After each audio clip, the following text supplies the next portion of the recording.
Hello everyone, my name is Fern, and today I'll be reading SCP-7470, M is for Moonlight, by SCP Wiki author It's a Bad Idea.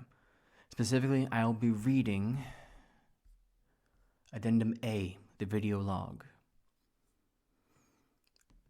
First, I want to thank you all for coming. I know the weather has been less than ideal. I just want to let you all know how grateful I am to have an audience here. You are all fantastic. When I was 8, after a particularly nasty bout of night terrors, my mother took me out into the cold Mojave night, sat me down on the dusty rocks, and told me a story. She said that every night, once the sun settles over the horizon, the moon comes out to keep watch over the earth. It keeps all the monsters away, she told me. The moon would watch all night. It could see everything. The biggest trees, the smallest mice. She even told me it could see all the fishes of the sea, all the way to the bottom. It was so big, so powerful. None of the monsters dared to face it. It could even see me, of course, sitting cozy in my bed. All night long it would watch. Then the sun would come up, chase the moon out of the sky, bathe the earth in golden light, until the next night, on and on forever. I don't know where she got the story from, but it did wonders to ease the frightened mind of a child. The moon, guardian of the night. It must be pretty good at its job since I never saw any monsters around.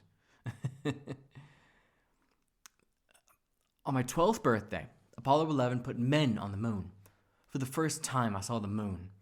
Not through the dirty lens of a telescope, but live on television. After that, I became fascinated with space. I mean, really, truly obsessed. You should have seen my bedroom. I had one of those rocket ship beds, the ones where you could actually stand up in because they were so tall. I had an astronaut helmet and a flight suit and at least a half a dozen telescopes. And let's not forget the moon in my room. A little bisected moon lamp you hang on your bedroom wall that talks to you in your sleep. Yes, it's real. Look it up. I got one for Christmas one year. You can click through the lunar phases and it'll tell you about science and folklore. I loved it to death. But nothing could compare to the real thing. As I got older, I started studying the moon. I'd stare at pictures like this for hours. I'd pore over images from the Apollo missions. Once, I even held a piece of moon rock in my hand, gloved, of course. As embarrassing as it sounds, I would sometimes regard it less as an object and more as a person. Someone rather than something. I think I had a conversation with it on more than one occasion. I mean, could you blame me? I was a loner. That used to be in style, believe it or not. And this was a few years before I got an internship at NASA. I was never on the table for the astronaut program, but I did work directly under those who were. I was jealous of them. I could only be a desk jockey for so long. I needed to get out there, make a name for myself. So, when I was offered a job here at the university, I was over the moon, no pun intended. I took up a position as an assistant researcher, worked my way up to professor, and, well, the rest is history. Enough about me. You're all here to learn what they won't teach you in Astronomy 101. You've no doubt studied this stuff all your academic career. You're like me. You've seen every documentary, read every journal you could find about our only natural satellite. Many of you have probably studied the many theories about its creation, that it was flung from the Earth during an early impact event or captured and brought into Earth's orbit from some other source. Some of you might believe it was always there, formed from the same accretion disk at the same time as the Earth. This is what the moon would have looked like in its early stages. Fragile, impure, rift valleys like the one on the screen would have made the moon nearly unrecognizable, like the world's biggest omelet. Get it? Because it looks like an egg. Anyway, there would have been vast pools of magma, lunar seas. We can only guess what they would have looked like. I always imagined the moon would have appeared as Earth did in her infancy, full of fire and heat and life. Do you know what happens to solid rock when it superheats? Well, it's a bit like taffy. It stretches, becomes something between a semi-solid and a liquid. The moon would have been amorphous, malleable, and it would have done the same to anything that touched it, assuming it got hot enough. It's hard to believe that our moon could have been anything other than the dead rock it is now. But it was, for millions of years. Let's talk a bit more recent history. Man has known of the moon as long as we've known each other. It's been the centerpiece of countless fables, symbols, and religions. It has captured and mystified us longer than we can measure.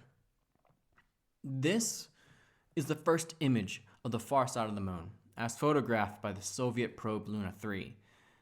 The first to see this were the Russians in '59, who later mapped it in '60. By all accounts, they were the first humans in history to have seen the entirety of our moon. They should have been, but they weren't. I saw it first, almost 5 years before the Soviets, in the twilight hours of the early night. That time when the space on the horizon where the sun used to occupy is still fiery yellow, before the blues and blacks of night swallow up the sky. It's then when the moon is most prominent, right as it peaks up above the tree line. On this particular night, it felt so close, like I could just reach up and touch it. No stars out tonight, just you. But you were wrong. You weren't the same you'd always been. Your face was blemished, scarred. I didn't recognize the craters. I thought I was dreaming, but it all felt so real. You were bigger too, not just because of the atmospheric distortion. You were closer. I knew you were here for a reason.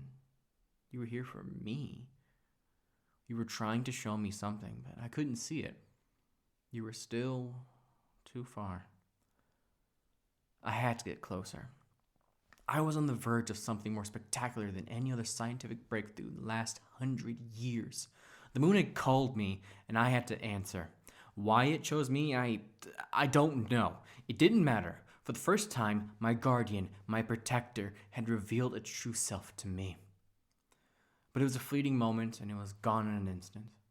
I had to see it again. I couldn't let this die with me. I had to document it, to record it for generations to come. I needed a spectacle. I needed an audience. Tonight is a super moon. It is currently 7 in the evening. Sunset will occur in a few moments. It won't be long now. All those times I called to you, you were listening. I should have never doubted you. I'm sorry. I think I'm ready now. Everyone, please don't be alarmed. I will go first to show you it is safe. All I ask is that you watch for posterity. Thank you, everyone, for listening. This is one of my favorites from the 2020 anthology series. For good reason. I am a huge sucker for the rambling lecture preach stereotype. It is so fun to me.